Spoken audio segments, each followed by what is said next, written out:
Each passing year has seen our estimate of the probability of life in space increase, along with our capabilities of detecting it. More and more scientists feel that contact with other civilizations is no longer something beyond our dreams, but is a natural event in the history of mankind. I don't think we should wait until the encounter occurs, but that we should do all in our power to prepare ourselves for it. The manner in which we first meet may determine the character of all our subsequent relations. Let us never forget the fatal impact we've had upon innumerable peoples on this earth, peoples of our own species who've trusted us, befriended us, and who we destroyed by our thoughtlessness and insensitivity to their needs and their vulnerabilities. The simple truth is that before we can communicate with others successfully, we must first learn to communicate with ourselves successfully, and we're a long way from having achieved that. Perhaps that is where we ought to begin, with ourselves.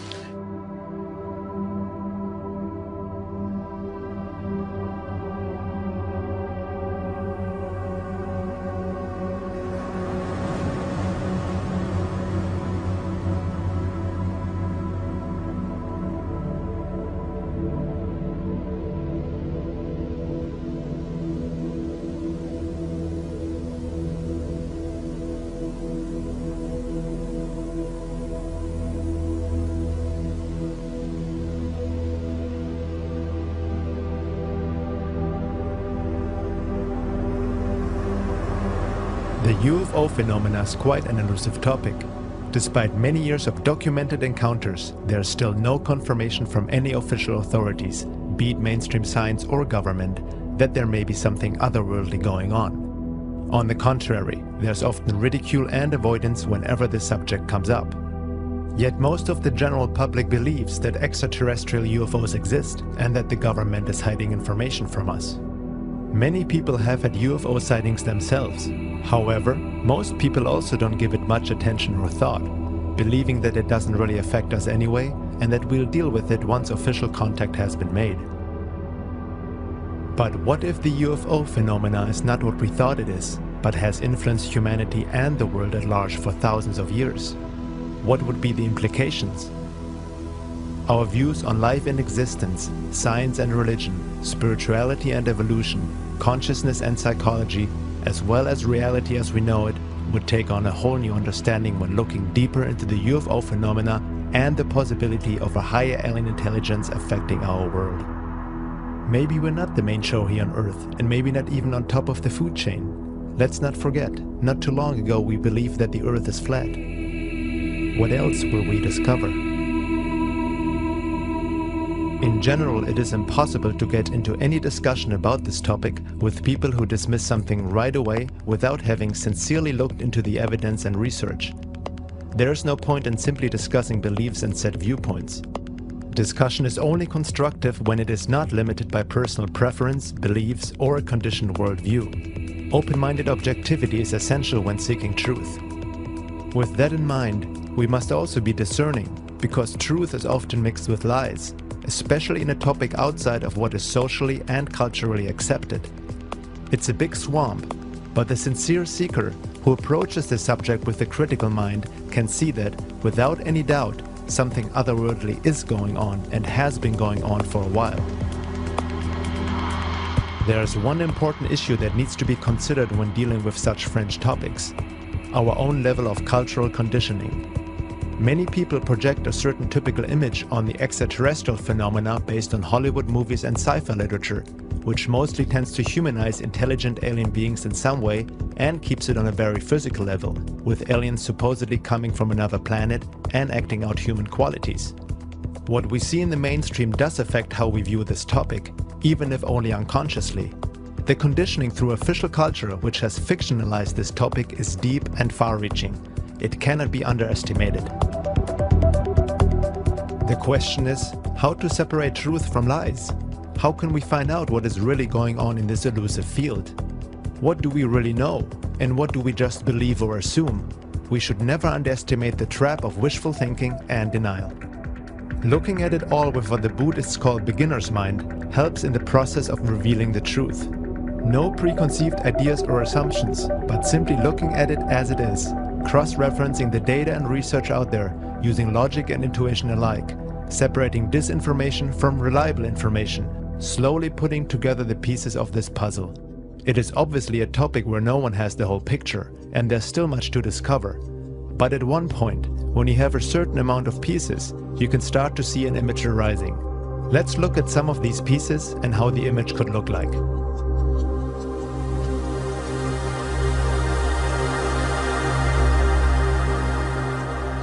When it comes to well-documented UFO cases, especially involving government and military documents, there's one book to point out, and that is Richard Dolan's UFOs and the National Security State, The Chronology of a Cover-Up.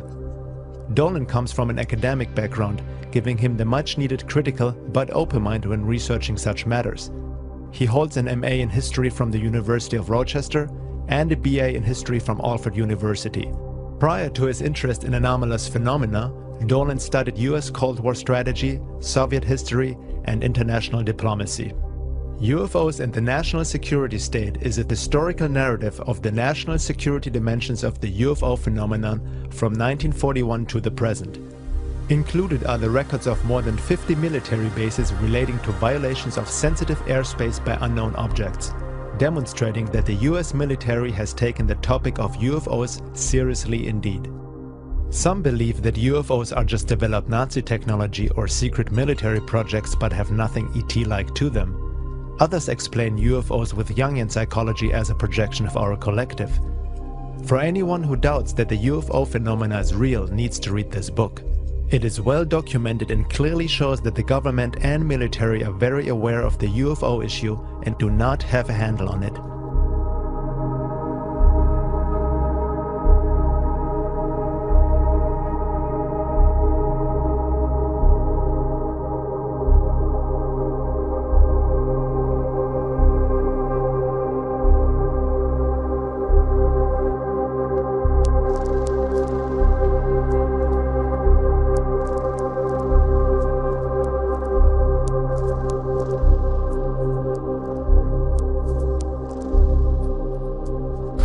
One of the interesting things about UFOs in the history of this country, 1952, a very big year. Why? Well, for one, it seemed like the entire nation was being invaded by UFOs. Civilians and military people alike around the country were watching these things. Military people reported them a lot. This is a memo from the Director of Scientific Intelligence for the CIA to the Director of the agency, Walter Beadle Smith, in December 1952, and this is what it says. At this time, the reports of incidents convince us that there is something going on that must have immediate attention. Sightings of unexplained objects at great altitudes and traveling at high speeds in the vicinity of major U.S. defense installations are of such nature that they are not attributable to natural phenomena or known types of aerial vehicle. It's the CIA. People don't just come out and say, boss, I think we're being invaded. But that's about as close as you're going to get in a classified memo to the director of the Central Intelligence Agency in 1952. The really extraordinary encounter occurred when this object detached a smaller object from it, which then pursued the F-4 interceptor. The pilot pulled an extreme turn to get away from the object, and this small object turned inside his own arc and then rejoined the mother craft for a perfect rejoin. That's 1976. What can do that today, much less 35 years ago? Well, officially speaking, we don't really know. Unofficially, I think we do know. These are advanced technology that is not being operated, officially at least, by our own civilization. And therein lies the problem with the UFO phenomenon. Everyone in the world knows there's something going on, and no one in official power is ever willing to admit it. There are people who are so high-bound in their opinions and so skeptical about this without bothering to look at any of the evidence that they will say, well, the government did look into this. The government did have Project Blue Book. They investigated it. They found there was really nothing to this. I heard that there was a scientific investigation too that also debunked UFOs. That explanation to this day is used by the Air Force and by the government to dismiss the whole topic of UFOs. But here's the deal. Project Blue Book, a joke of an operation. I have a letter here from 1955 to the commander at Ent Air Force Base in Colorado Springs, Colorado, about UFO reports. In keeping with the purposes of the UFOB program, in this case UFOB means UFO, it is necessary to strive to reach as many case solutions as possible, thereby reducing the percentage of unknowns to a bare minimum. Not a minimum, a bare minimum. As pointed out in the UFOB guide, the word solution cannot always be used in the scientific sense when dealing with UFOBs. For this purpose, it must more often mean that a given case meets a given hypothesis. If it looks like it might be a flock of birds, you don't have to bother investigating, just put down birds and it's solved. And we're told that they investigated a total of 12,618 sightings and only 701 remained unidentified. Look, I'll tell you right now, those people didn't do one investigation that was worth a damn. That is the scientific foundation, if you can believe it, as to why your government continues to this day to deny that there is a UFO reality worth investigating. Dolan also examines the rising of a national security state or military-industrial complex independent of official government supervision, as well as the issue of disinformation and counterintelligence programs COINTELPRO, designed to deliberately spread false information in order to keep the public away from the truth. Compartmentalization is the name of the game, on a need-to-know basis. That's how secrecy works.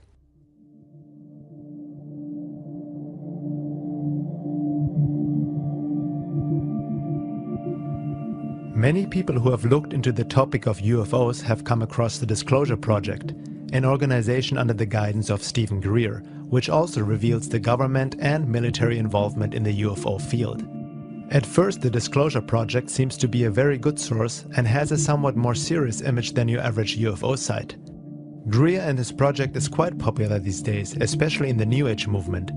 UFO enthusiasts seem to take Greer's work as a credible, reliable source and are happy to hear that our benevolent space brothers are here, possibly providing us with technology like zero-point energy, which the secret government is apparently hiding from us. According to Greer, we are also threatening the aliens and a possible contact scenario because of our space weapon program. While there is some valid information presented by Greer with the very ideal objective of bringing about disclosure of the UFO phenomena through Congress, there also seems to be disinformation, in particular in regards to the intention of the visitors. Greer claims that there is no evidence of any negative behavior on part of the ETs. But is that true? UFO researcher Guy Malone writes about Stephen Greer. There are certain problems with the lesser known but equally sought after goals of the Disclosure Project, which hide, in plain sight, behind the noble top-line pursuit of disclosure, which should raise concerns. Namely the seemingly religious zeal with which Dr. Greer promotes the intergalactic community we are supposedly being invited to join. These other non-essential to disclosure pursuits are built upon a single faulty premise, that UFOs are not ever harmful. It is simply unreasonable to believe that, as a noted ufologist, Dr. Greer has never heard of these or similar reports. Too much of the UFO community simply ignores all such reports in favor of either an undeserved loyalty to the ufonauts or a hidden agenda, political, spiritual, and/or financial. Promotion of UFO beings as benevolent and the ideal of a peaceful intergalactic community is the hallmark only of uninformed researchers, well-informed disinformation agents, New Age acolytes, and UFO cult leaders. If the government doesn't really know much and has no handle on it, as Richard Dolan has shown in his research, then that puts into question the disclosure through government as promoted by Greer and others. One has to ask, who is going to disclose what? Are we really so naive to believe that the government would just come out and tell us the truth, even if they knew what was going on? Sincere researchers in the UFO field are starting to look through Greer's agenda more and more, as his claims do not hold up to the data uncovered. Could Greer be a disinformation agent in classic COINTELPRO fashion? Laura Knight-Yajic writes about Greer in her book, The Secret History of the World. In the present day, we have Stephen Greer's Disclosure Project. Based on the mail I get, it seems that many in the New Age UFO community think that this is a great and novel idea. However, history shows that it has been tried before. The one thing about Greer's effort that suggests it is just more and better COINTELPRO is his attachment to the "aliens are here to help us" idea, which is directly contradicted by history. In regards to secrecy of the UFO issue, referring to Dolan's work, she writes, "This brings us back to the problem of the secret state and its agenda. Some people believe that this secrecy is absolutely essential. They say that the public simply could not handle the truth about aliens. They say that there is no reason to spoil people's lives with the truth because there's nothing that the average person could do about it anyway. Is that really true? Would there be so much effort to conceal the alien agenda if disclosure of the truth wasn't harmful to that agenda?" Dolan's chronological history of the actual interaction between UFOs and the public and the corresponding behavior of the military, the intelligence community, the media, the scientific community in its interaction with the public make this abundantly clear. It seems obvious from the documentary evidence as well as the behavior of the military in response to UFOs and the alien matter that the aliens do have an agenda, and that, at some level in the layers of secrecy, there are those who know, at least on a need-to-know basis, what the agenda is. It seems abundantly evident that the secrecy has been enjoined on this group by the aliens themselves. What is more, a careful assessment of the evidence does not suggest a benevolent agenda. Now, what would an alien agenda be that might not be in our best interest?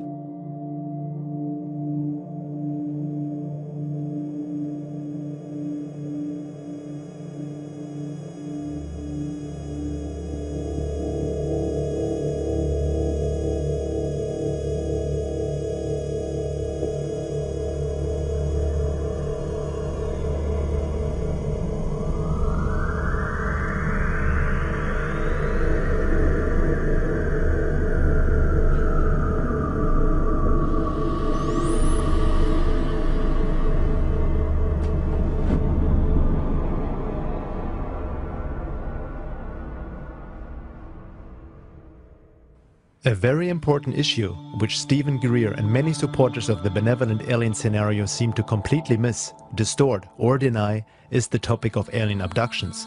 For the layman who has never looked into it seriously, it may be a topic to make fun of, making jokes about anal probing and such, but anyone who has ever researched that field in more depth knows that the picture is not very funny. There is a high strangeness to this whole abduction phenomena which is hard to explain. Many abductions are not that obvious and can only be retraced through hypnosis, as the aliens seem to have an ability to mind control the abductee, erase memory, manipulate space and time, as well as implant certain thoughts, emotions, everything from bliss to indifference, and even false memories of what really went on in an abduction. This happens through the use of a hyperspace technology that makes our technology look like the Stone Age. Some abductions have been reported fully conscious without hypnosis, and there seem to be many similarities between the stories of thousands of reported abduction cases worldwide, independently showing a rather disturbing picture. Dr. David M. Jacobs has been doing research in the UFO abduction field for over 40 years, published several books and has worked with thousands of abductees, mostly using hypnosis techniques to reveal these experiences. He states, "My research is based on more than 42 years of UFO research. In addition, since 1986, I have conducted over 1,000 hypnotic regressions with abductees. I've tried to be as objective and as agenda-free as possible. I have no New Age, spiritual, religious, transformational or transcendent program to promote. I try to stay as close to the evidence as I can. However, there is no possibility that I have avoided error. The majority of evidence for the alien abduction phenomenon is from human memory derived from hypnosis. It is difficult to imagine a weaker form of evidence, but it is evidence and we have a great deal of it." Admitting to the difficulty of researching the abduction phenomena, Jacobs, however, rules out the idea that abductions are just a psychological or imaginary issue. Too many accounts from too many unrelated people tell the same developing stories over and over, which just don't fit into any psychological frame. So how does a typical abduction look like? Jacobs describes it in a nutshell. Abductions are a complex series of events and procedures directed by the abductors to passive or controlled abductees. In a typical or common abduction, humans are taken out of their normal environment by aliens. The people are rendered passive and cannot resist. They are taken aboard a UFO, their clothes are removed, and they are made to lie on a table. A series of physical, mental, and productive procedures are then administered to the subjects. People's physical bodies are probed and examined, sperm is taken, eggs are harvested. The aliens perform staring procedures during which they gaze into abductees' eyes at a distance of only an inch or two. These mind scan procedures appear to be neurological manipulations which give the aliens the ability to enter into people's minds. After the table procedures, abductees report that they are sometimes taken into other rooms where they are required to have skin-on-skin contact with unusual-looking babies. Abductees say that these babies seem to be crosses between humans and aliens. They call them hybrids. Abductees also see hybrid toddlers, older youth, adolescents, and adults. Sometimes abductees report that they are required to perform tasks, that they are tested in some way. They say that machines are brought in to examine them. They sometimes are required to have a form of sexual intercourse with other humans and sometimes with adolescent and adult hybrids. They are returned to their normal environment and within seconds they forget what just happened to them. The individual abductee accounts are far more detailed. Not all are UFO related. Some have to do with underground bases. Dr. Jacobs says that after all these years of research and putting the pieces together, he can see a picture emerging. It looks like there's a program in the works with a certain goal, and that producing offspring may be one of the objectives behind the abduction phenomenon for the purpose of creating a hybrid race. Some skeptics blame Jacobs for inducing his own belief system through hypnotherapy into his patients, and therefore creating false abduction accounts.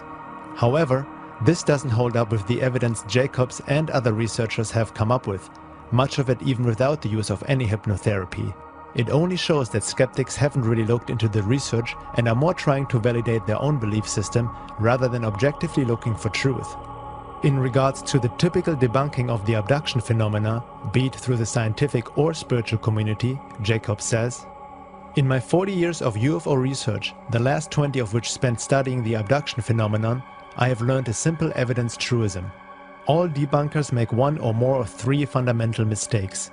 They do not know the evidence, they ignore the evidence, or they distort the evidence. Any of these errors would be catastrophic and perhaps even scientifically dishonest when writing about something of accepted scientific consequence. Leaving in mistakes is tantamount to ignoring or to distorting the evidence. Unfortunately, when it comes to abductions, all debunkers comply with the evidence truism. There are no exceptions." Dr. Rick Strassman, author of DMT, the Spirit Molecule, hypothesizes that alien abductions are brought on by the accidental release of DMT, dimethyltryptamine, produced by the pineal gland inside the brain. While conducting DMT research in the 1990s at the University of New Mexico, Dr. Strassman advanced the theory that a massive release of DMT from the pineal gland prior to death or near death was the cause of the near-death experience NDE phenomenon. Several of his test subjects reported NDE-like audio or visual hallucinations, while others also reported contact with other beings, alien-like, insectoid or reptilian in nature, in highly advanced technological environments where the subjects were carried, probed, tested, manipulated, dismembered, taught, loved, and even raped by these beings.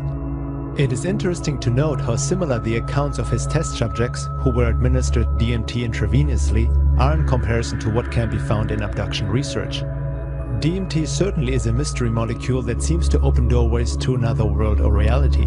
However, Strassman's theory that abduction experiences are brought on by the accidental release of DMT seems to be short-sighted when taking a closer look into the alien abduction scenario. A respected researcher and abductee herself had been Dr. Carla Turner. She authored 3 books on the abduction phenomenon, Into the Fringe, Taken, and Masquerade of Angels. She died of a strange fast-acting cancer in 1996 after being threatened for her work. She was just 48 years old. Dr. Turner confirmed the work of Jacobs and others. However, She thinks that the creation of a hybrid race is not the whole picture, as there are many cases of abductions that show different behaviors and agendas. She really must have struck a chord, as she was harassed by agents and military alike throughout her life until her death. According to her research, Dr. Turner believes that humans are being used as a resource by these aliens in many ways.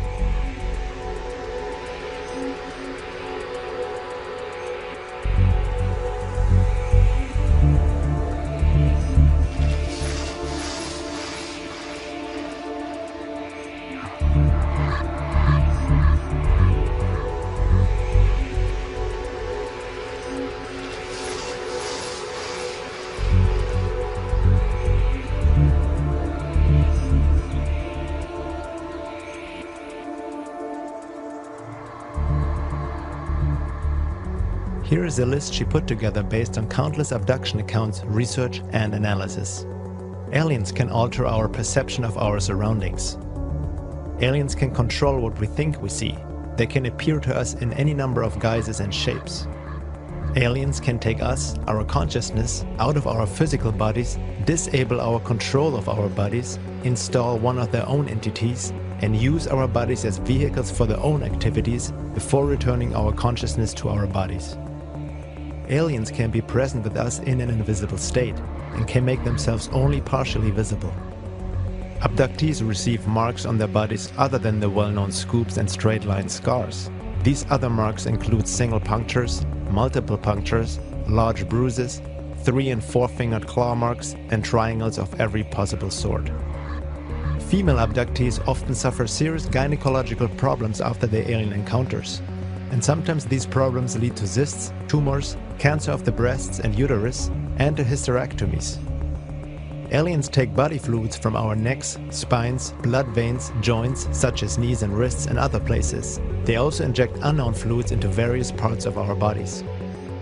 A surprising number of abductees suffer from serious illnesses they didn't have before their encounters.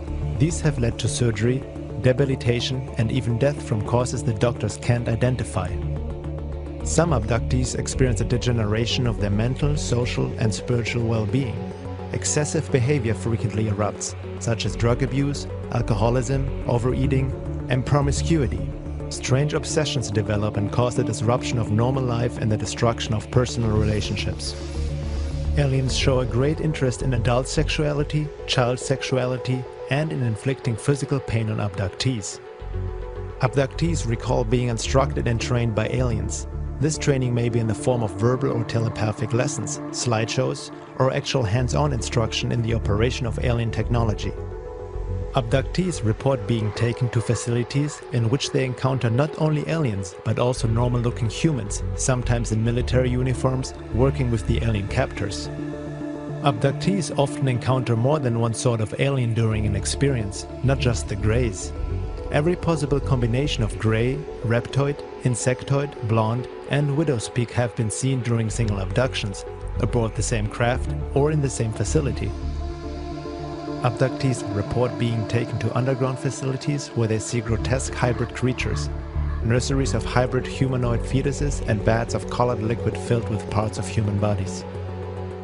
Abductees report seeing other humans in these facilities being drained of blood, being mutilated, flayed, and dismembered and stacked lifeless like cords of wood. Some abductees have been threatened that they too will end up in this condition if they don't cooperate with their alien captors. Aliens come into homes and temporarily remove young children, leaving their distraught parents paralyzed and helpless. In cases where a parent has been able to protest, the aliens insist that the children belong to us. Aliens have forced human abductees to have sexual intercourse with aliens and even with other abductees, while groups of aliens observe these performances. In such encounters, the aliens have sometimes disguised themselves in order to gain the cooperation of the abductee, appearing in such forms as Jesus, the Pope, certain celebrities, and even the dead spouses of the abductees. Aliens perform extremely painful experiments or procedures on abductees, saying that these acts are necessary but give no explanation why. Painful genital and anal probes are performed on children as well as adults.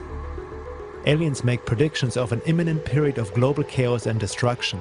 They say that a certain number of humans will be rescued from the planet in order to continue the species.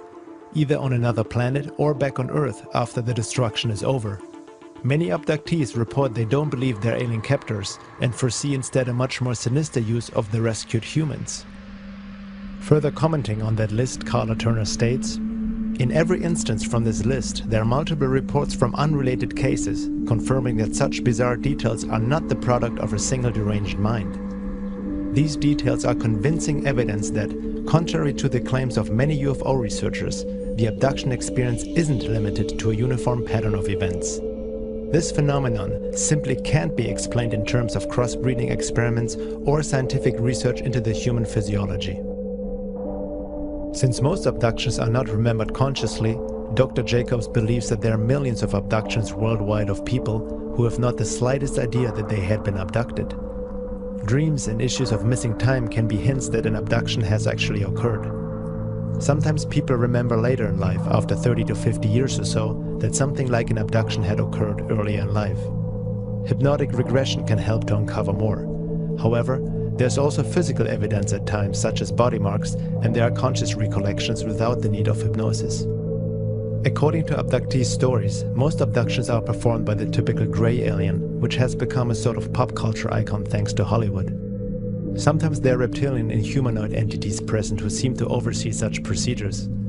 Some people believe that abductions are performed because these aliens are dying, claiming that they need our DNA and that in a sense we are helping them. On the other hand, some supporters of the benevolent alien scenario suggest that abductions and genetic manipulation of humans happen on purpose for our benefit in order to upgrade our DNA for the shift. However, this assumption doesn't hold up in light of the overall research and merely downplays the abduction phenomena by painting an inferior and innocent image of the aliens or seeing them as saviors. The gray aliens seem to be just biogenetic robots performing assigned and programmed tasks, but are not in charge nor a race on their own.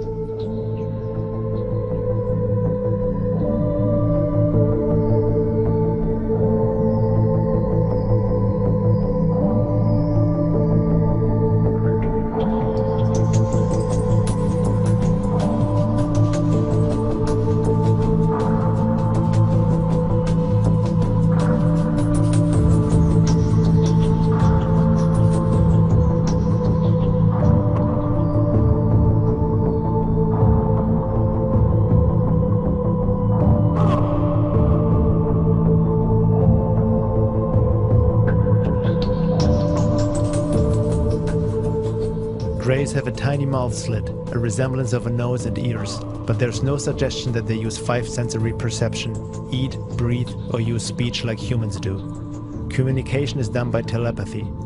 Dr. Jacobs also believes that the gray alien is a product of human-alien genetic manipulation, and the reason why mouth, ears, and nose have a regressed, underdeveloped appearance is simply because they are not used as a human would use them.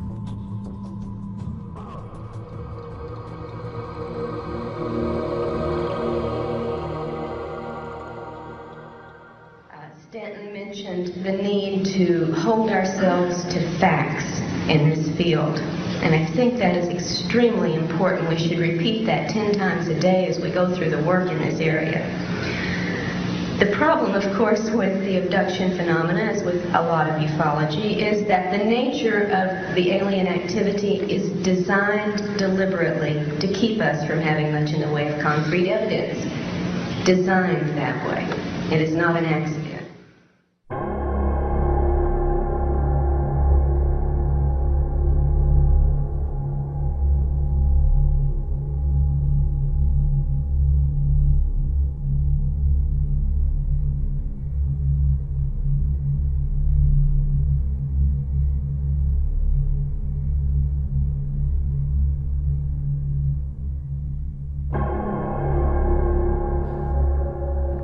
It seems that the secret government and military-industrial complex, which is in possession of alien technology and is involved with these non-terrestrial forces on some level, is not fully in control, but are themselves duped by these visitors.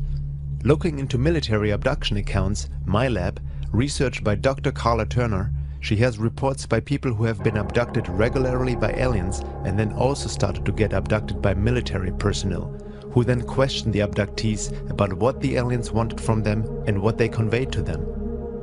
Whatever is going on, the alien forces seem to have their own agenda and are not just in partnership with the secret government. Deception is the name of the game, not only through the military-industrial complex, but also through the aliens themselves. Military abductions are happening, but they seem to have a different purpose than what Stephen Greer suggested. He believes that all abductions are simply staged by the military to give the aliens' entities a bad name. Abductions, in my assessment of this, there is no question there is an abduction phenomenon, and it is not, as has been argued by some people, most notably Dr. Stephen Greer, simply a military phenomenon. In fact, I think it's irresponsible to make this argument. There is something... Yes, you can clap for that. It boggles my mind, to be perfectly candid here, that a researcher can make such a blanket statement. You have a phenomenon that's gone on globally for a long time. You have individuals that are describing highly consistent things in terms of their abduction experience. And I don't know what else it can be other than a kind of religious-like zeal that can cause a person blindly to say the only abductions that occur are military. This I find indefensible. And I think that a careful review of the evidence certainly leads to that conclusion. Abductees and contactees seem to get duped by their alien friends as well, being told they are special and they have certain important functions to perform in the coming future. Some abductees claim that they have given permission for abduction through their unconscious mind and have developed a kind of a Stockholm syndrome, worshipping their abductors. What needs to be kept in mind is that these beings are able to create virtual realities, trigger emotions, and implant thoughts. I believe now that the reported and confirmed details in all of these reports are strong evidence against accepting consciously recalled alien encounter reports at face value because of the illusion capabilities, because of the screens, and because of the virtual reality technology that we have witnessed being manifest by these entities. I believe that if we build our theories on such information, the consciously reported information only, we're building on sand, on illusions that the aliens create for us, and I think to confuse and mislead us. Now, this is not to say, however, that all alien encounters are virtual reality events, because there is also plenty of very strong evidence for the physical nature of many of these encounters. So to be perfectly objective, the definition of abduction would have to include any event or scenario that is generated externally for the targeted person, whether it be a physical encounter, a virtual reality scenario, or a telepathic contact. Some people reported they felt this love when they had a UFO sighting. Well, looking a bit deeper into it all, a supposed feeling of love is by no means an indication that these are benevolent beings, considering they seem to be able to induce emotional states into humans at will. We can easily be emotionally manipulated, and we can be very impressionable beings. Movies are a good example of how sound and vision alone can make us laugh, cry, or be scared, let alone what hyperspace technology might be capable of that is clearly far superior than anything known to man. They can play any scenario to make the abductee feel as if it is a spiritual experience. Hence, many contactees claim these alien beings are benevolent, despite the fact that abductions happen against their free will to begin with. In order to fully grasp the topic of abductions, we need to let go of what we think is or is not possible, while watching our conditioned mind, which tries to explain away such experiences with basic culturally approved psychology or New Age spirituality. It is very important to understand the high strangeness of the UFO and alien phenomena. People who haven't really looked into it carefully paint pictures too fast, asking how all this could be possible on such a grand scale without anyone really noticing. They don't realize that a lot of this is a non-physical phenomena, dealing with a high-intelligence life form who might be a bit smarter than us humans and don't think like a human, that is able to pop in and out of 3D physicality, transcending time and space. They can insert thoughts, memories, emotions, and change appearances, such as past loved ones, Jesus, the Virgin Mary, Santa Claus, a Pleiadian, and so on. depending on the belief system of the abductee. This is further documented in Dr. Carla Turner's books Masquerade of Angels and Into the Fringe. In one case that I recount in Into the Fringe, James had mostly conscious recollections and almost no hypnosis. He remembered being drawn into the proximity of a beautiful Pleiadian woman who was very alluring and tender and almost seductive. She wanted him to come into her embrace. When he got into the embrace and thought she was going to kiss him, she disappeared entirely, and what was left in her place was a purplish-black, bumpy, almost slimy-looking character with fairly asymmetrical features. I have encountered the same type of creature in a couple of other cases. The entity was very strong. Instead of embracing James, the creature threw him down on the ground and shoved a 2-foot-long tube down his throat, into his stomach, and pulled up stomach juices. The next day, he still had some of the bile taste. The interior of his throat was sore, and he discovered claw marks around both sides of his neck where he had been held down. Laura Nadyajek writes in The High Strangeness of Dimensions, Densities, and the Process of Alien Abduction, another disturbing factor that emerged from my research was that these beings, whether demons, vampires, or aliens, seem to have the ability to control our thoughts to a certain extent, our physical bodies, the weather, and even events in our lives. Many people reported that their abductors were benevolent beings, but when we consider all the factors of the big picture of the phenomena, it seems that such stories of benevolence may be misleading. The first matter is the intrinsic deception at the heart of this agenda. And that's something that's become clearer with every new report that surfaces. Whether we choose to call it screen memory, telepathic mind control, technological mind control, or virtual reality scenarios, the entities involved in the abduction phenomenon employ masterful illusory capabilities. And I don't think the importance of this fact can be stressed strongly enough. It must affect all of our thinking and our research when it comes to these alien-human contacts. When we talk about the possibility of an alien race of high intelligence that exists outside our range of perception on a higher density, it doesn't mean that they are automatically spiritually evolved or loving angels. This also doesn't imply that there aren't any benevolent beings on higher realms of existence. However, there is a heavy romanticizing of the alien UFO phenomena going on based on wishful thinking and assumption. Not many people actually question the intentions of these beings. Dimensions are lateral and infinite, and densities are vertical and only 7. Okay. And density refers as much to state of awareness, because obviously if you're in a higher density, you're more aware of the multiple dimensions on the density below you, and as you go up, this just increases, because we as human beings are extraordinarily aware of, many creatures inhabiting the animal kingdom and the world around us, the natural world and so forth. So we're aware of many dimensions below us.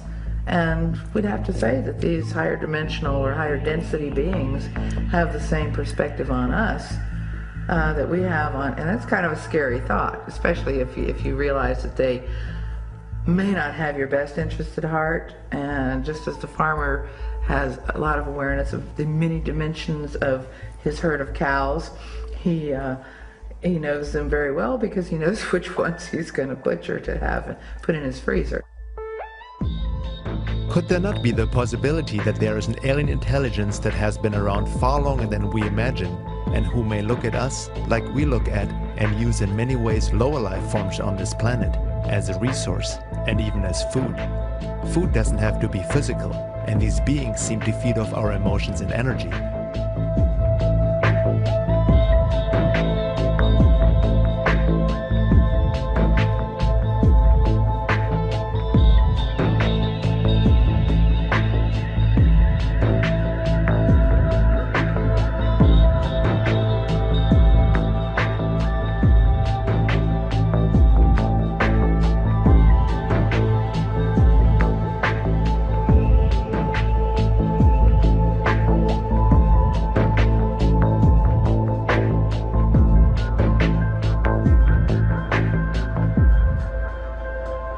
we really the peak of God's creation and so special and holy that nothing other than ourselves would harm, control, manipulate or consume us? Are we really that anthropocentric and ignorant to think that way? What do we really know? Humility is not our greatest strength. We usually give some quick explanation to uncomfortable questions rather than admitting, I don't know, and making more sincere efforts to gain knowledge and understanding, even if it contradicts our long-held beliefs. We trust official authority, science, religion, government to give us these answers so we can go on and make a living, not needing to think too much about the more disturbing aspects of our world. But maybe our official culture, with its institutions, is also a product of and influenced by the other, the alien mind, or predator, as Don Juan called it, hence the debunking, ridicule, and avoidance of this topic in the public. Usually, if people admit that there might be other life forms visiting this planet, they tend to project human qualities into these visitors, rejecting anything that doesn't fit into this conditioned image of our space brothers. It's a typical, the aliens don't behave how they are supposed to, excuse and denial of the abduction phenomena. Who are we to even assume to know how another non-human life form thinks or behaves to begin with? Some abductees have had healings done by their alien abductors, but maybe it is for a whole different purpose than just caring for the sake of caring.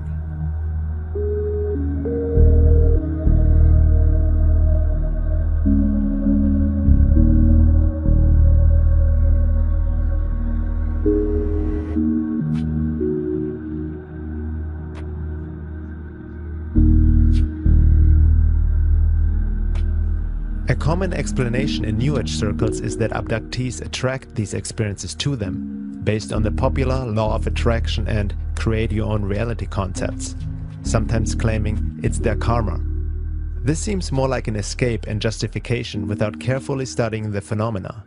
The hyped New Age teachings of today, which many people believe without questioning, shouldn't justify anything that may not look pretty. Millions of children have died in Iraq since the war. Do we also say it's just karma?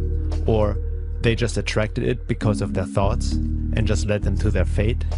Can we see the misuse of such popular ideas when dealing with these issues? Carla Turner states in that regard, there is a theory that says abductees who perceive their experiences in a negative way only do so because they themselves aren't spiritually or psychically advanced. Persons with higher cosmic development have positive alien encounters, so the theory goes, and those who have painful or frightening experiences are merely spiritual Neanderthals. This is a pet theory of researchers who claim that aliens, whether objectively real or not, serve as mirrors of our spiritual nature on an individual or species-wide basis. Having worked with so many decent, honest, positively oriented abductees, however, I believe this theory is wrong. It is worse than wrong. It is despicable as blaming a rape victim for the violence committed against her. This attitude leaves many abductees feeling doubly violated. First by the aliens who took them, and then by the UFO researchers to whom they turn for explanations and help. Daniel Pinchbeck and others suggest that these entities performing the abductions are aspects of our psyche, and how we perceive them depends on how we look at them. He wrote in 2012, The Return of Quetzalcoatl, "Are the visitors real or imaginary? They are both and they are neither. Any entity only possesses relative reality, including ourselves. Entities who manifest on other forms of consciousness, such as the Greys, are, at the same time, separate from us and aspects of our own psyche. We are the ground of their manifestation, and it is only by attaining a non-dual perspective that we can understand them. We are supposed to learn to work with the elementals and also alleviate their suffering. It is clear from the abduction accounts that the visitors are suffering. Like dusty insects attracted to flame, the Greys yearn for our qualities of soul warmth. Despite their cunning and technological acumen, these qualities remain beyond them. They are intelligent and sentient, hence aware of their exiled status. Unable to escape their desouled condition, they desire to draw humans into their lower world, sustaining their half-lives on our subtle energies. They appear to be utilizing their dream world technologies in a serious and desperate attempt to find a way out of their cul-de-sac. Everything exists and nothing exists at the same time. The aliens are separate from us, and at the same time they are part of us. While there is obvious truth to such ideas from a higher perspective, these considerations are useful only for the expansion of perception, but are not useful for practical application. By simply dismissing strange aspects of reality as existing and not existing at the same time, or separate from us and at the same time part of us, is to generalize life with oversimplified spiritual perspectives such as everything is an illusion or we are all one. There is a danger to philosophize and essentially buffer up the issue without seeing the limitations of such higher truths in our state of being and existence. In general, there seems a tendency in the New Age arena and certain progressive conscious movements to come to an oversimplified application of spirituality and quantum mechanics. Also, by defaulting to the assumption that the grey aliens are beings who suffer and crave what we have, Pinchbeck and others ignore much of the evidence and research that show quite a different picture. Looking at what Dr. Carla Turner and other abduction researchers have found out, it seems more likely that the grey alien is as much suffering and yearning for our soul warmth as a robot performing certain tasks. The grey aliens don't seem to be in charge, but are being used as biogenetic working drones by other more powerful beings such as reptilians or insectoids, who oversee the procedures and who actually seem to be able to plug into a grey alien and work or see through them. Implanted screen memories can also hide and distort of what an abductee has really experienced and paint a false image of what the greys really are. Screen memories may be unusually vivid dreams, recollections of meeting spirits, or even of friendly interaction with aliens. Hypnosis can get past screen memories to uncover another layer of experience, which is most often less agreeable. I remember just lying there, trying to relax. I'd opened my eyes, I seen a red light flowing across the ceiling, which it almost looked like the Aurora Borealis. Dan and Joyce Aaron say the room was dark except for the unusual light, which they describe as about 4 or 5 feet in diameter. They say it hovered over the baby's crib at the foot of their bed where their 1-year-old daughter Heather slept. Dan says that when he tried to get up, he found himself immobilized. That was the most frightening feeling I guess I've ever had in my whole life, is not being able to move. I was screaming for him to help me because I couldn't move. And I didn't know that he was paralyzed too. And we both sat up in the bed at the same time. And I said, what the hell was that? Dan agreed to an on-camera hypnosis session with Carpenter, during which he revisited that memorable night in 1976, the night he saw the red light over the baby's crib. This time, under hypnosis, he remembers more. He recalls cowering in the corner of his bed as he watched alien beings take his daughter Heather from her crib. He went to the crib. He went to the crib. Picked her up. Uh-huh. I can't move. You can't move. You don't have any control over what's happening. No.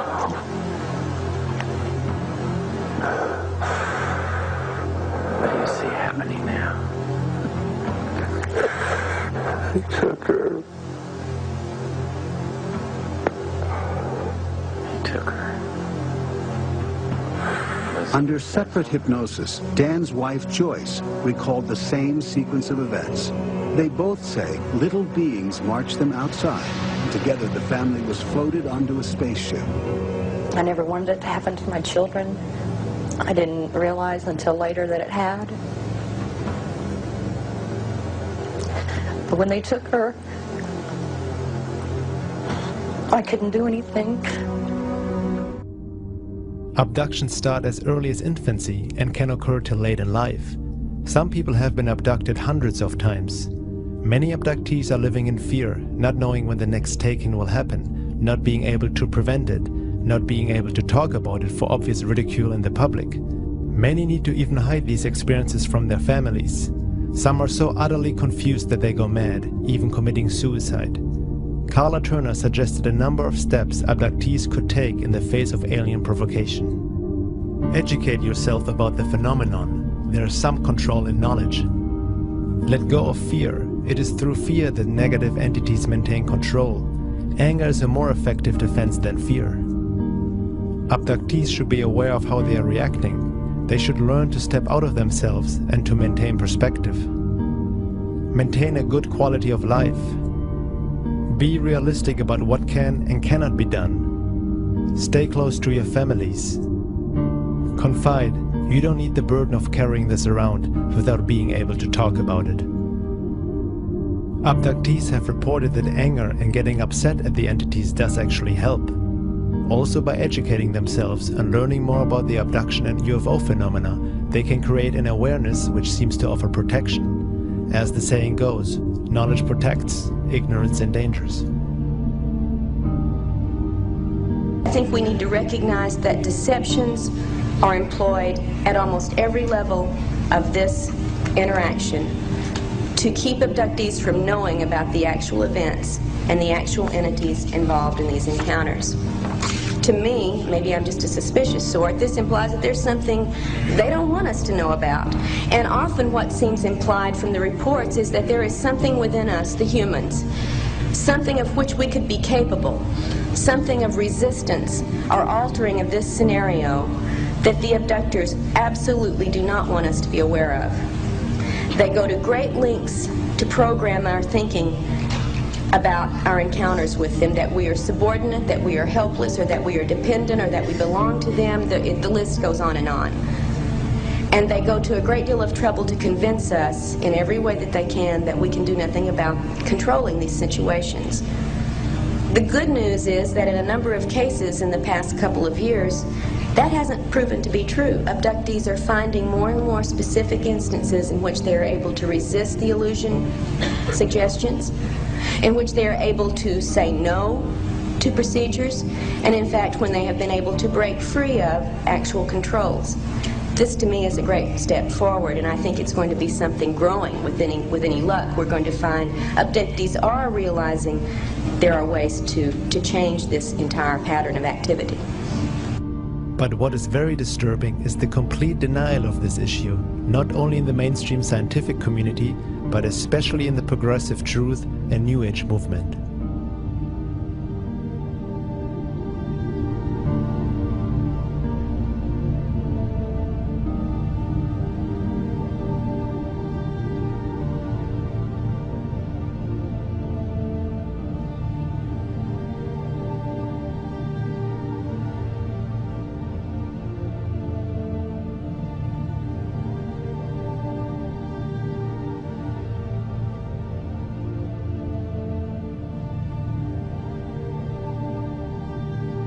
The topic of alien abductions is mostly treated as if it is non-existent, and that is the best way to keep a secret.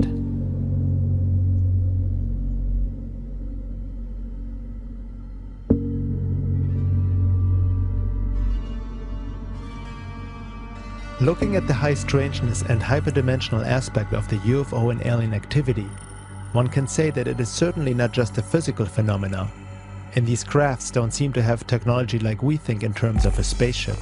After all, who says that these aliens come from another planet anyway? While NASA is looking for organic life on Mars, the real show is already happening right here, and has been for a long time. Contact has been already made, but it is not how we thought it would have happened. Maybe our physical world is just embedded in what longtime UFO researcher, scientist and astronomer Dr. Jacques Vallée calls a control system. If we look at the world from an informational point of view, and if we consider the many complex ways in which time and space may be structured, the old idea of space travel and interplanetary craft, to which most technologists are still clinging, appears not only obsolete, but ludicrous.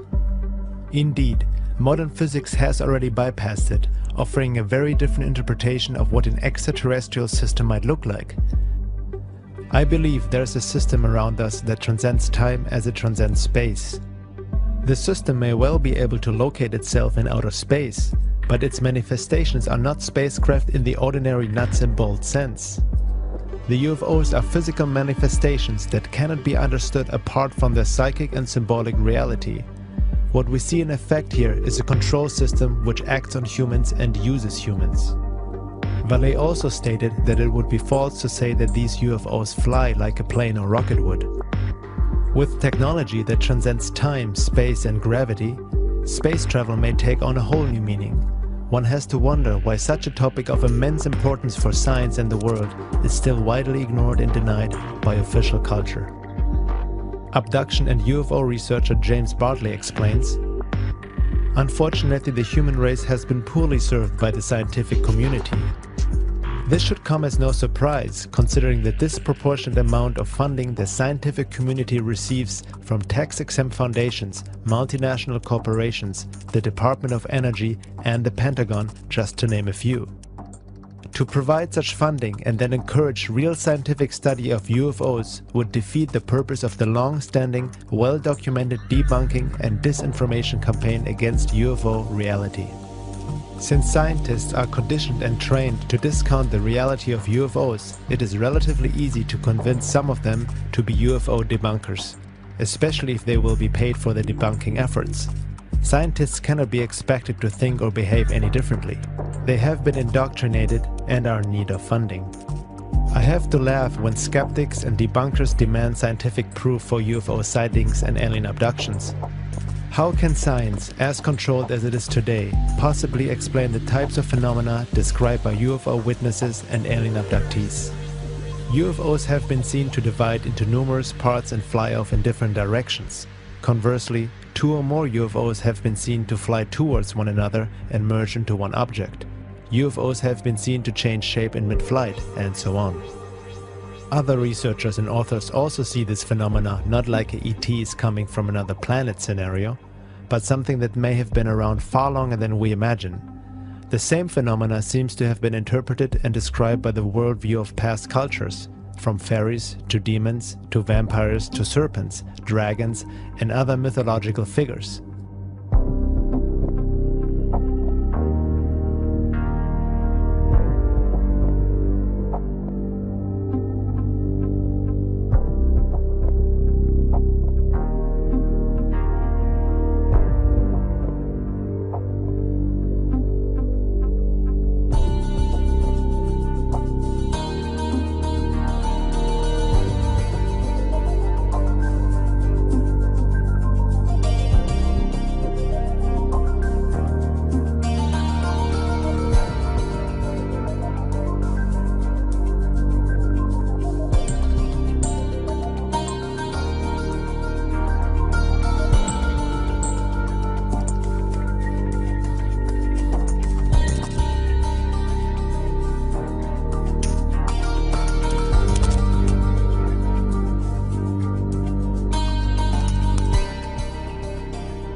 Are there any other hints in ancient history and scriptures that talk about a possible hyperdimensional control system, a paraphysical phenomena which is indigenous to planet Earth?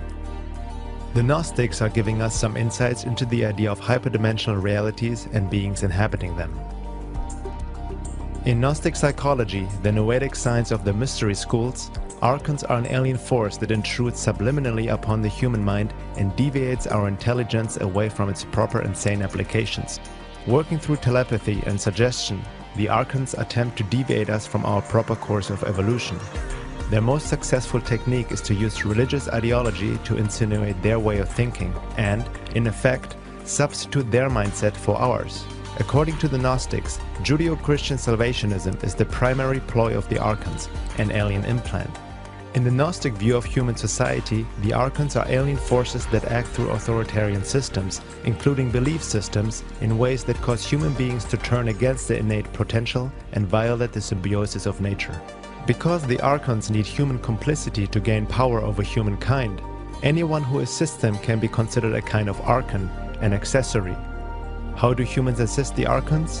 One way is by accepting the mental programs of the archons, that is, adopting the alien intelligence as if it were human-based, and implementing those programs by actually enforcing them in society. Another way is by actively or passively conforming to the agenda so proposed and imposed. Their most successful technique is to use religious ideology to insinuate their way of thinking. Now that is very interesting indeed, and puts also the whole New Age world of spiritual teachings as well as religion into a different light, doesn't it? The story of the Archons is similar to what Don Juan talked about in The Active Side of Infinity by Carlos Castaneda.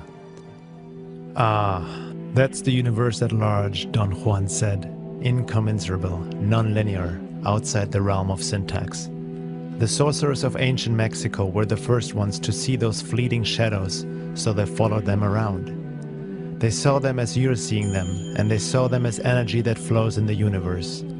And they did discover something transcendental. They discovered that we have a companion for life.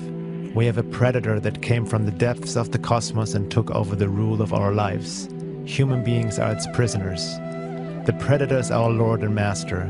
It has rendered us docile, helpless. If we want to protest, it suppresses our protest. If we want to act independently, it demands that we don't do so. You have arrived by your efforts alone to what the shamans of ancient Mexico called the topic of all topics. I've been beating around the bush all the time, insinuating to you that something is holding us prisoner. Indeed, we are held prisoner. That was an energetic fact for the sorcerers of ancient Mexico. Why has this predator taken over in the fashion that you are describing, Don Juan? I asked. There must be a logical explanation. There is an explanation, Don Juan replied, which is the simplest explanation in the world. They took over because we are food for them, and they squeeze us mercilessly because we are their sustenance. Just as we rear chickens in chicken coops, the predators rear us in human coops. Therefore, their food is always available to them. No, no, no, I heard myself saying. That is absurd, Don Juan. What you're saying is something monstrous. It simply can't be true, for sorcerers or for average men, or for anyone. Why not? Don Juan asked calmly. Why not? Because it infuriates you? Yes, it infuriates me, I retorted. Those claims are monstrous. I want to appeal to your analytical mind, Don Juan said. Think for a moment and tell me how you would explain the contradiction between the intelligence of man the engineer and the stupidity of his systems of beliefs, or the stupidity of his contradictory behavior. Sorcerers believe that the predators have given us our systems of beliefs, our ideas of good and evil, our social mores. They are the ones who set up our hopes and expectations and dreams of success or failure. They have given us covetousness, greed and cowardice. It is the predators who make us complacent, routinary and egomaniacal. But how can they do this, Don Juan? I asked, somehow angered further by what he was saying. Do they whisper all that in our ears while we are asleep? No, they don't do it that way. That's idiotic, Don Juan said, smiling. They are infinitely more efficient and organized than that. In order to keep us obedient and meek and weak, the predators engage themselves in a stupendous maneuver. Stupendous, of course, from the point of view of a fighting strategist. A horrendous maneuver from the point of view of those who suffer it. They gave us their mind. Do you hear me? The predators gave us their mind, which becomes our mind. The predator's mind is baroque, contradictory, morose, filled with the fear of being discovered any minute now. I know that even though you have never suffered hunger, you have food anxiety, which is none other than the anxiety of the predator who fears that any moment now its maneuver is going to be uncovered and food is going to be denied. Through the mind, which after all is their mind, the predators inject into the lives of human beings whatever is convenient for them. And they ensure, in this manner, a degree of security to act as a buffer against their fear. Looking at Don Juan's words in the light of what we have explored so far, we should maybe put on a different lens when reading Castaneda's books, no matter if Don Juan was real or not, as some people like to argue over. They contain a great amount of esoteric knowledge when read in the right context, much of it resembling Gurdjieff's fourth way teachings. Our reality might indeed be controlled by denizens of a higher reality. Gurdjieff refers to them in the story of the evil magician, cited by Ouspensky in Search of the Miraculous. There is an Eastern tale which speaks about a very rich magician who had a great many sheep. But at the same time, this magician was very mean. He did not want to hire shepherds, nor did he want to erect a fence about the pasture where his sheep were grazing. The sheep consequently often wandered into the forest, fell into ravines, and so on. And above all, they ran away, for they knew that the magician wanted their flesh and skins, and this they did not like. At last the magician found a remedy. He hypnotized his sheep and suggested to them first of all that they were immortal, and that no harm was being done to them when they were skinned, that, on the contrary, it would be very good for them and even pleasant. Secondly, he suggested that the magician was a good master who loved his flock, so much that he was ready to do anything in the world for them. And in the third place, he suggested to them that if anything at all were going to happen to them, it was not going to happen just then, at any rate not that day, and therefore they had no need to think about it. Further, the magician suggested to his sheep that they were not sheep at all. To some of them he suggested that they were lions, to others that they were eagles, to others that they were men, and to others that they were magicians. And after this all his cares and worries about the sheep came to an end. They never ran away again, but quietly awaited the time when the magician would require their flesh and skins. This tale is a very good illustration of man's position. The Sufi were also hinting at manipulation and deception through hyperdimensional forces, especially in regards to people seeking spiritual experiences. William Chittick wrote in The Sufi Path of Knowledge, "Nowadays most people interested in the spirituality of the East desire the experience, though they may call what they are after intimate communion with God. Those familiar with the standards and norms of spiritual experience set down by disciplined paths like Sufism are usually appalled at the way Westerners seize upon any apparition from the domain outside of normal consciousness as a manifestation of the spiritual. In fact, there are innumerable realms in the unseen world, some of them far more dangerous than the worst jungles of the visible world." Al-Arabi himself said, "So preserve yourselves, my brothers, from the calamities of this place, for distinguishing it is extremely difficult. Souls find it sweet, and then within it they are duped, since they become completely enamored of it."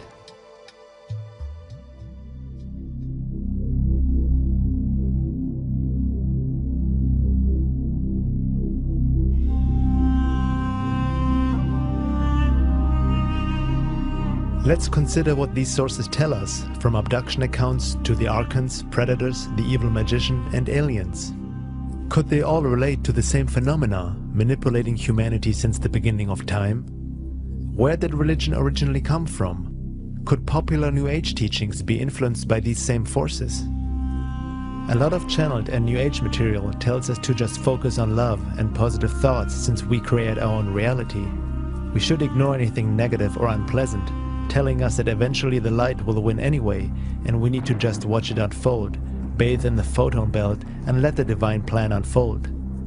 Is there manipulation going on in the New Age movement for the purpose of welcoming alien entities as friends and saviors, or maybe just as a distraction from reality?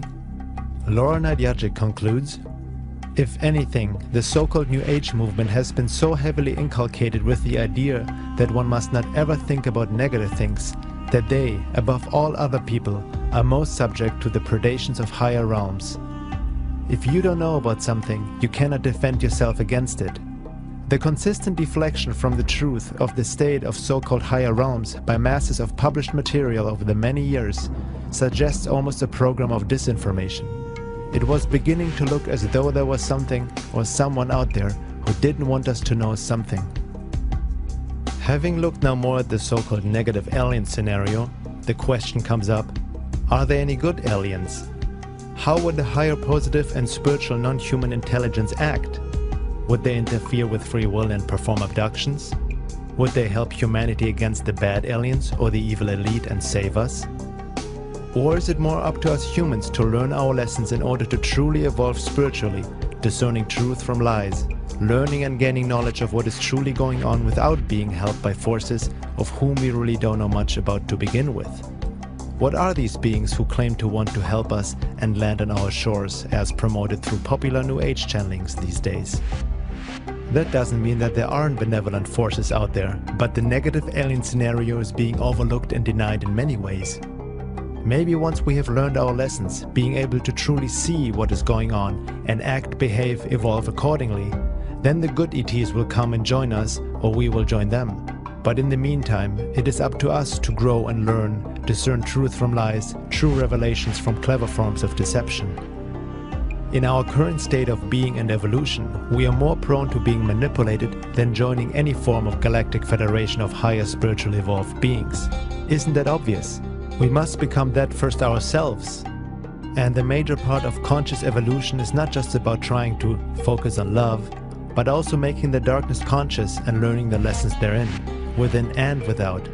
As the Russian mystic Boris Muraviev said, illusion, thinking it is reality, takes reality for illusion. Maybe the "We are all one" New Age slogan, as true as it is from a higher perspective, must also be carefully re-examined with a sober and objective eye.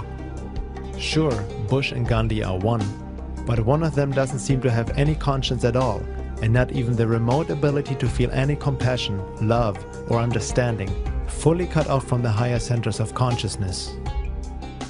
Is he or others in power really human to begin with, just because he looks like one? What does it mean to be human? We always say that this is just human behavior, but never question it. Have we ever noticed how people project all these qualities into the world leaders without ever considering that they simply may not think or feel like regular folks do? May not even be genetically wired as the average man, but can perfectly imitate and act that way and fool us along the way. This doesn't necessarily mean that Bush or other political figures are alien hybrids, but relates to another greatly misunderstood and ignored topic: psychopathy and political ponerology. From a hyperdimensional perspective, psychopaths may be even used as portals through which negative aliens can work through. Who needs aliens when we've got psychopaths?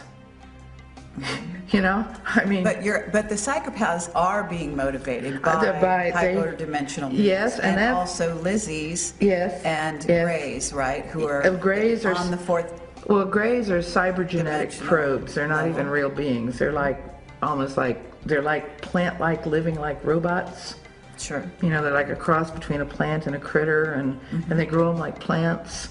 You know, and they send them because they can function in our reality much more easily than the overlords, who have great difficulty making their vibrations match with our reality.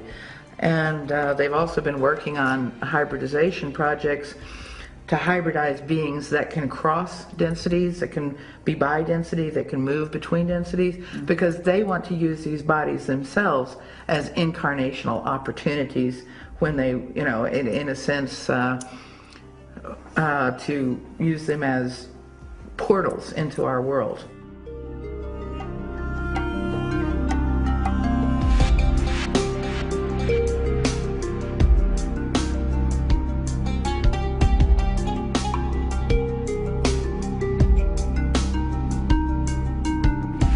Millions of children are reported missing each year, never to be seen again. Did they just run away, or is there a more sinister truth to it? What may be the goal of this abduction and hybridization program that is going on in complete secrecy? Where is it all leading to? Some suggest as a replacement after cataclysmic changes have wiped off the majority of the population, like a reseeding.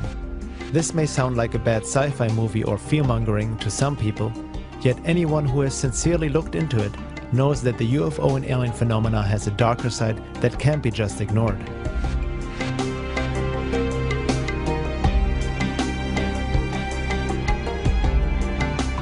It is interesting to note that if there is something presented which may not look that pretty, it is sometimes automatically judged as fear-mongering or being negative.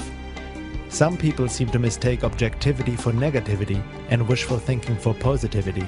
Most of what people see as negative or positive are their subjective projections and opinions that don't really reflect the world as it is. We're just looking at some of the pieces of the puzzle and a possible emerging picture and resulting questions we may have to ask ourselves. It's all just information. What we do with it and how we react to it, be it fear, denial, discomfort, excitement or inspiration, is up to each one of us. Discomfort in examining our fears can serve a purpose, if used or applied correctly. There's a chance for healing from a shamanic and esoteric perspective.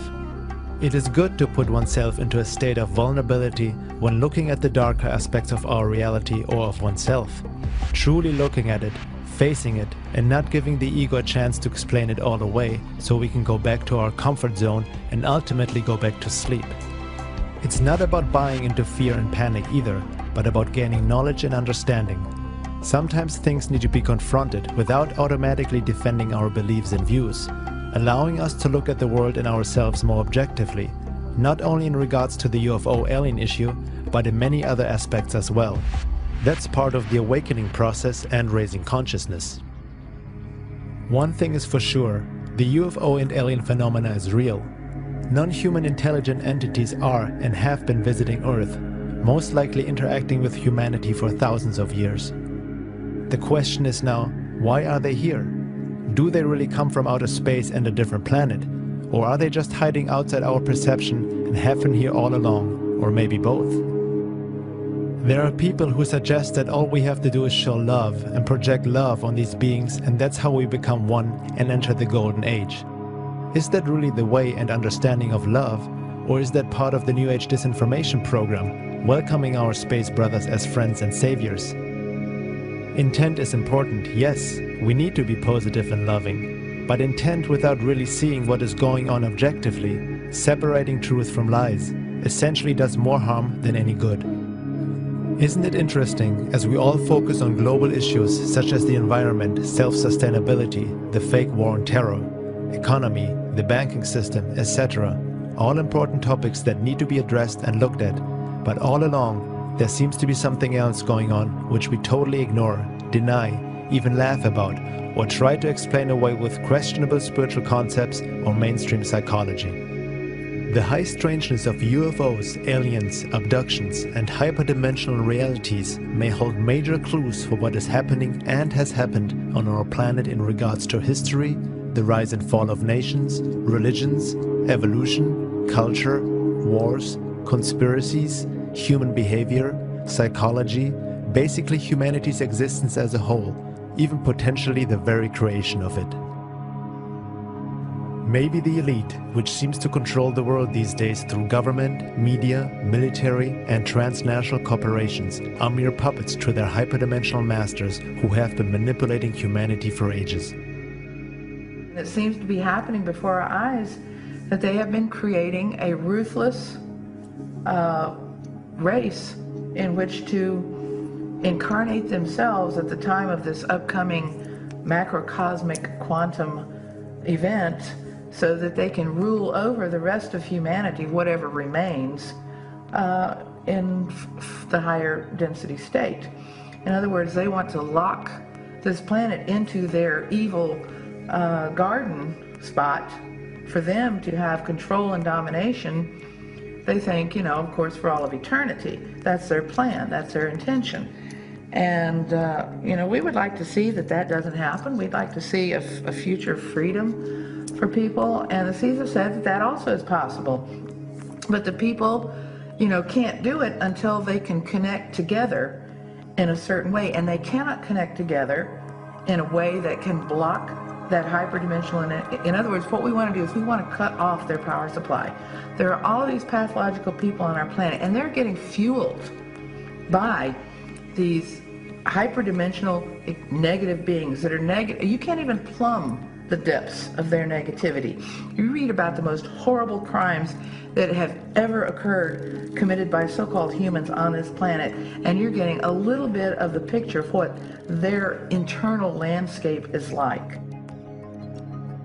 What are the implications for humanity when considering the possibility that hyperdimensional alien entities have manipulated humanity through belief systems and genetics since the beginning of time, or since the fall from Eden, as some may want to call it, all the while feeding on us energetically, emotionally, as well as physically? There are ancient accounts that hint to the reality of hyperdimensional control and alien life forms. There are cave paintings and scriptures, writing of the Gnostics and Sufi, the Native Americans, and various ancient esoteric teachings. This underlying hyperdimensional reality that is behind our history, and how it, you know, extrudes itself into the historical timeline, and how you can observe these long historical events and see the movement of that hyperdimensional energy through, you know, the actions of human beings, through historical cycles, through the behavior of groups of people, through the manipulations, things emerge, you know. This is the age of transformation, but also the age of deception. As the frequency raises on the planet, what we might be experiencing sometime in the future is an intersection of densities and the beings inhabiting them. Perhaps the aliens haven't really traveled from a distant planet, but have been here all along. Some researchers suggest that the Anunnaki are returning to Earth. Maybe they never left, but have been here this whole time, just right outside our range of perception. As one abductee said, they may see us as their property and Earth is their farm. We are the resources and food. Or another more disturbing quote by an abductee. You know, to them we are just cockroaches. We might laugh at such statements, but millions of people are going through these experiences which the mainstream labels as psychological issues. Maybe we should give the abductees a closer listen, as well as the researchers in that field, before we look away too quickly.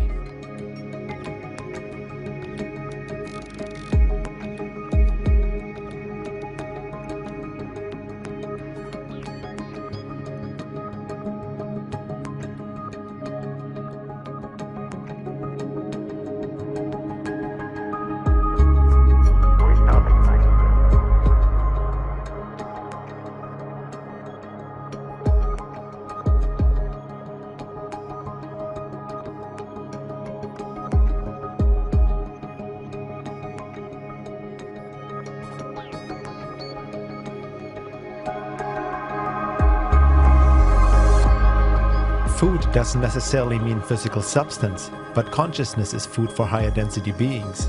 These entities are feeding off our emotions and energy, and it seems they are trying to keep us in a frequency prison through genetic and other forms of manipulation, like implanting certain social, religious and New Age belief systems. And maybe these aliens are not evil or bad to begin with, but just as bad as a human being who farms chickens for food and has a garden where he grows plants to eat. We also genetically alter our food, don't we? All is consciousness, and life feeds on life. Whoever said that we're on top of the food chain anyway? As above, so below. Some people ask, if the negative aliens are really here and so technologically superior, why haven't they attacked and taken over? Any openly hostile alien invasion, as seen in numerous Hollywood blockbusters, can only be bogus because only a primitive race like us would act like that. A higher intelligence with a technology beyond our present understanding is far more efficient and subtle.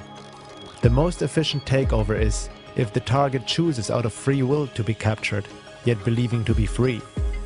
A deeper insight in that regard is given by Michael Topper in his article, The Positive and Negative Realms of Higher Densities. We have to understand here that the true negative realm agenda is to eat consciousness. So this actually prevents an overt takeover in literal physical terms. If an invasion was detected, this would mean that the veil would be lifted and all would see the man behind the curtain and would be disgusted and turn away. Just as in The Wizard of Oz, those ruby slippers have to be obtained very carefully. Gathering the essence is an art of great subtlety. The negative alien plan is, in its purest sense, stalking. The aim of stalking is to create a completely controlled artificial environment composed of thoroughly predictable human behaviors. Made predictable because they have been programmed to respond to cues of conditioning, and all of this revolves around a story that is actually untrue and wholly misrepresentative of the real negative aim. The primary object of negative stalking is to persuade through strongly influenced but not robotic behavior patterns the free choice of the targeted consciousness to align with negative higher density existence. Because, in the long run, the object is the eating of functioning units of consciousness by the negative hierarchy, with free will intact. It is not good food otherwise. And Laura Nadjajic adds, the higher density positive entities are light beings. The higher density negative entities are light eaters. Love is light is knowledge. When they induce belief against what is objectively true, they have eaten the light knowledge of the person who has chosen blind belief over fact. When you believe a lie, you have allowed the eating of your energy of awareness. This is also why higher spiritually evolved benevolent ETs would never save us, because this is the way of life, and they know not to mess with free will. Positive ETs and aliens respect free will. They understand that this is part of evolution and the lessons within that.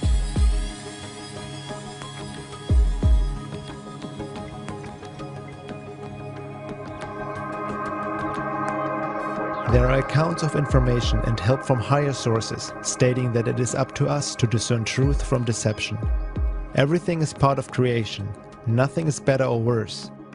Evolution is a process of learning, becoming aware and conscious, gaining knowledge and hence wisdom and love.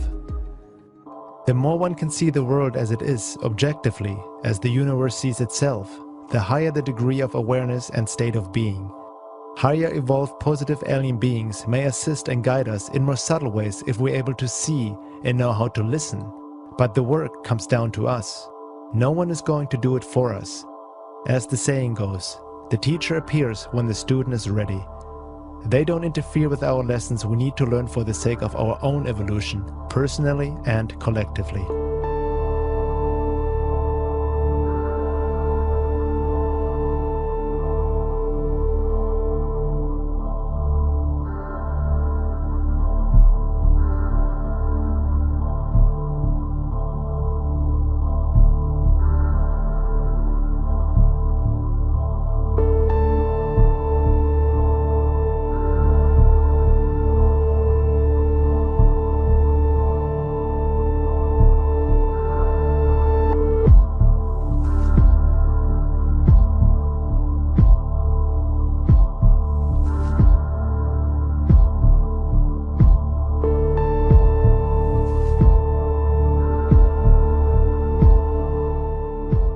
Knowledge protects, ignorance endangers. The more we gain knowledge and understanding, not simply book-smart knowledge, and the more we become objective with ourselves and the world and raise awareness, the better we can see and act accordingly. This means carefully discerning truth from lies. There is truth to certain channeled material. However, one needs to understand how to read and interpret it.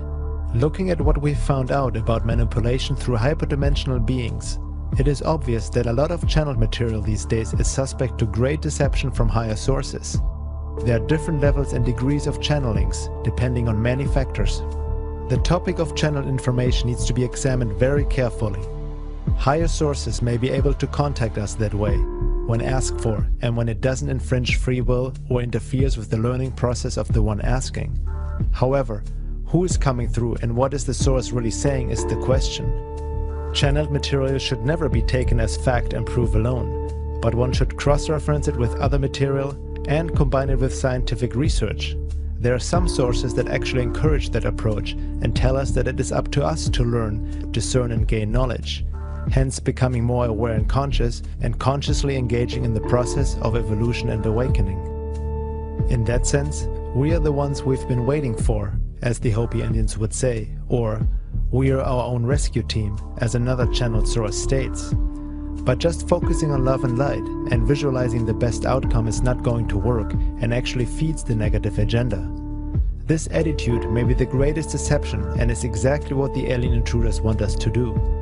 They may be behind the emerging New Age religion and New Age thought to begin with, and they seem to be taking advantage of our good nature. Who is to judge what is a good outcome to begin with? Good is a very subjective statement. What is a good outcome for the aliens might be not so good for humanity and vice versa. We need to understand our subjective limited view and perception of good and bad, dark and light, in regards to the big scheme of creation and all intelligent life within. Are we bad because we eat plants and animals? True spiritual work entails more than just focusing our attention of what is possible. It means becoming aware, and becoming aware, conscious, entails seeing the world and oneself as it is, as one is, objectively, dark and light, without rose-colored glasses on or projecting into it how we like it to be or not to be. Before we can create something new and better, we need to clearly see what is going on, in ourselves and in the world. Otherwise more damage will be done, and it's like a blind man stumbling around in the porcelain store.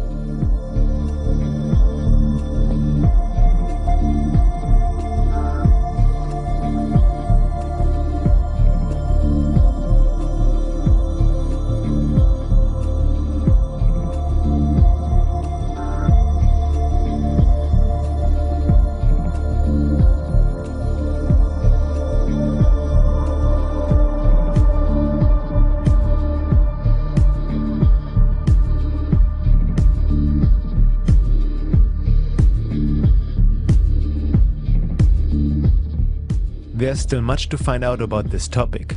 This is just some food for thought, no pun intended. However, one thing is for sure, there's already enough well-documented material out there that shows and proves the possibility of an alien agenda, which might not be quite what we have hoped for. The high strangeness and paranormal aspect of this phenomena make it very hard to study. The fact that these beings and UFOs act in stealth and secrecy with obvious intent to keep the truth away from humanity at large doesn't make the issue easier and doesn't speak well for them. One has to ask, why would benevolent beings act that way? Why would good aliens take thousands, if not millions of people against their free will? What are they really here for?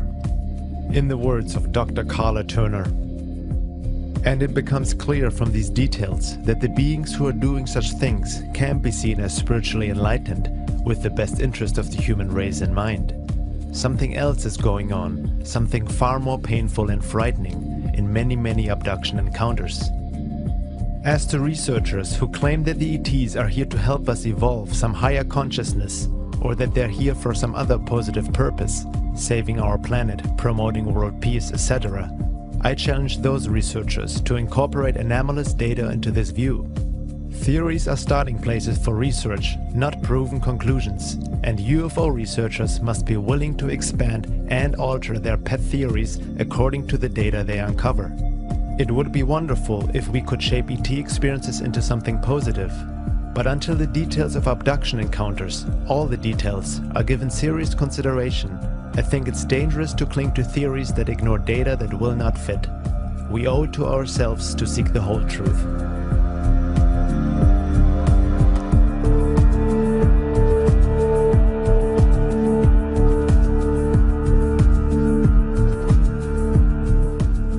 We need to get out of our habit of romanticizing anything that has to do with alien intelligent life forms according to our wishful thinking.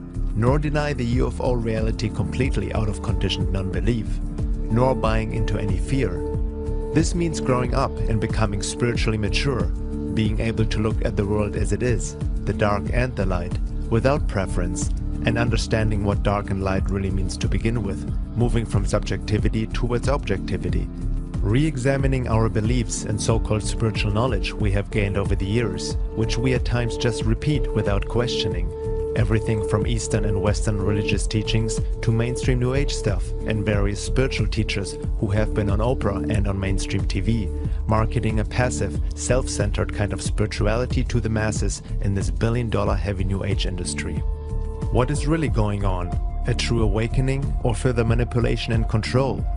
The deception in this day and age is massive and cannot be underestimated.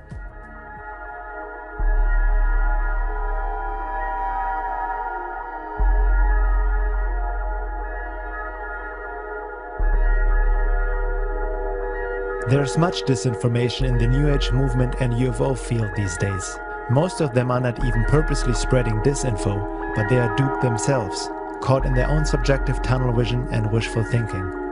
As Laura Nadjajic states, "Let me make it clear at this point that I'm convinced that a lot of honest, sincere, hard-working individuals are being duped and/or controlled without being fully aware of it. From the viewpoint of esoteric work, truth and objectivity should be one's principal goal. It's interesting how the popular New Age teachings these days promote subjectivity, to just focus on the self and shut out the outside, to ignore the bad, and keep manifesting reality according to one's desires and wishes. Is this really what spirituality and conscious evolution is all about?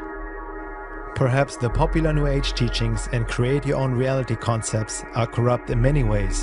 Universal truths mixed with lies, painting a false picture of what spiritual evolution truly means, making us believe we are already God on our level to keep us in our self-inflicted prison. In this day and age of transformation and global change, it may be advisable to look more into what Don Juan called the topic of all topics: UFOs, hyperdimensional realities, and the beings inhabiting them, the magicians that play with us, our reality and consciousness. It is also not something that is just now happening. It seems to have been going on for quite a while, thousands of years. These beings are operating outside the realm of space and time, and that is exactly why the manipulation and control is so unnoticed by the general population. It transcends our comprehension and works through our own minds.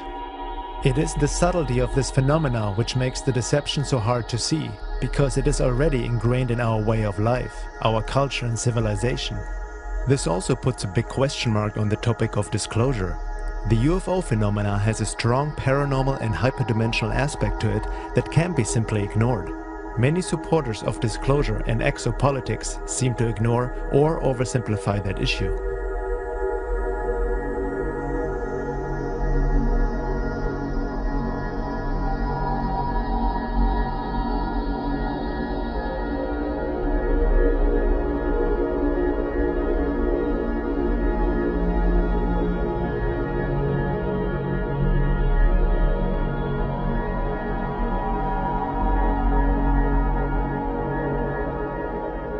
The alien invasion we are subjected to is happening and has already happened through our minds and beliefs, the religious, spiritual, and genetic manipulations throughout the ages by hyperdimensional beings and methods we are only scraping to understand and most of us are not even aware of to begin with.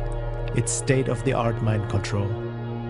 Are perhaps the aliens themselves behind the New World Order and quest for global enslavement?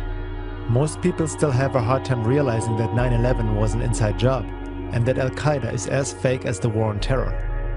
If the population of this world can be already so easily deceived by such obvious means, how will they ever look through a manipulation and deception by beings they are not even aware of and whom they even might welcome as their space brothers in the near future?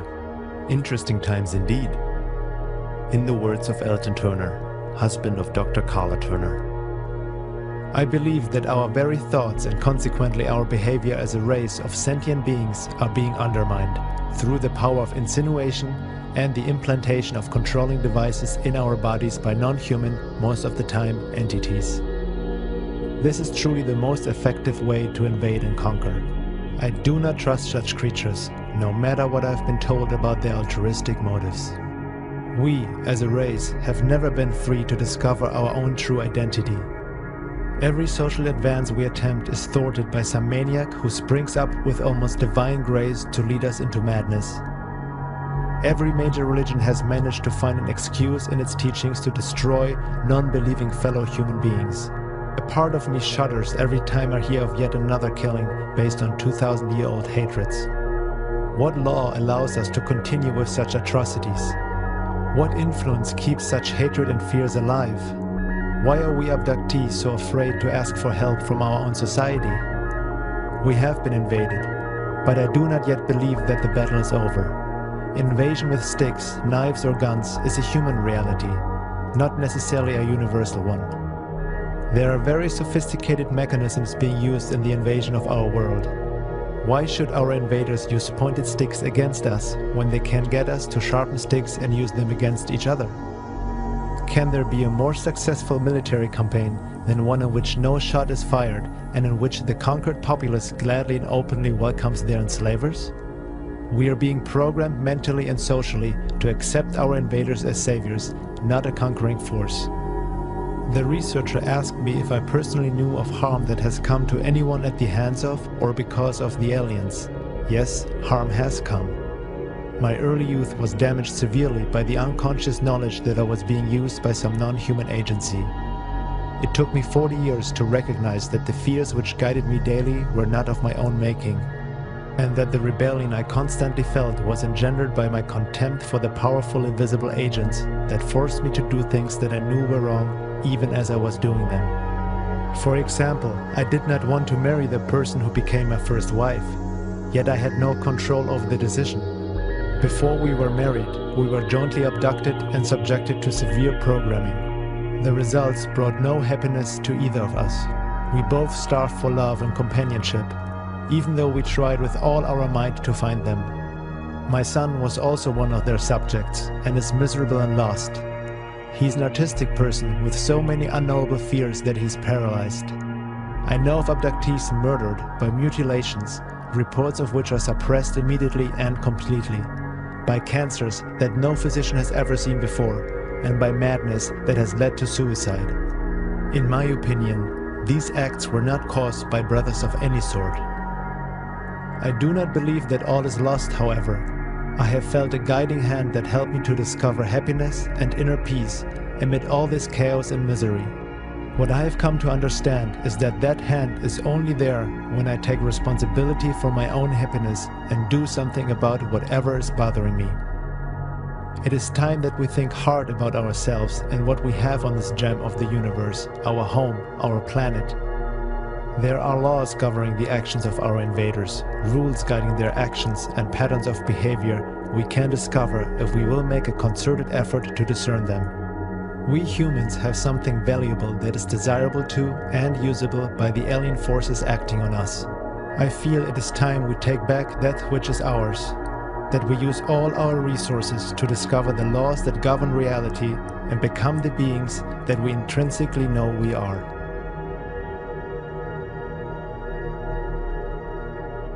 We're in a very unstable period of our history. It's like everything's bouncing around. That is exactly, in my view, the type of environment in which some monumental mistake will occur, in which the secret will come out in some way. I don't know how. I don't know what the trigger will be. It's going to happen. When, I don't know either. I predict within 10 years. Now, when it happens, there's going to be attempts, you know this, to control the spin. Okay? It's going to happen. And so it's going to be our job, the job of any responsible researcher, and your job, to ensure that that does not happen. We've got to make sure that the actual truth comes out, even if it's horrible. Even if it's horrible, especially if it's horrible. There's no other way we're going to be able to deal with the reality until we learn the full import of what is going on. But there may be some extraterrestrial or interdimensional or non-human intelligences that may not be working toward our best interest.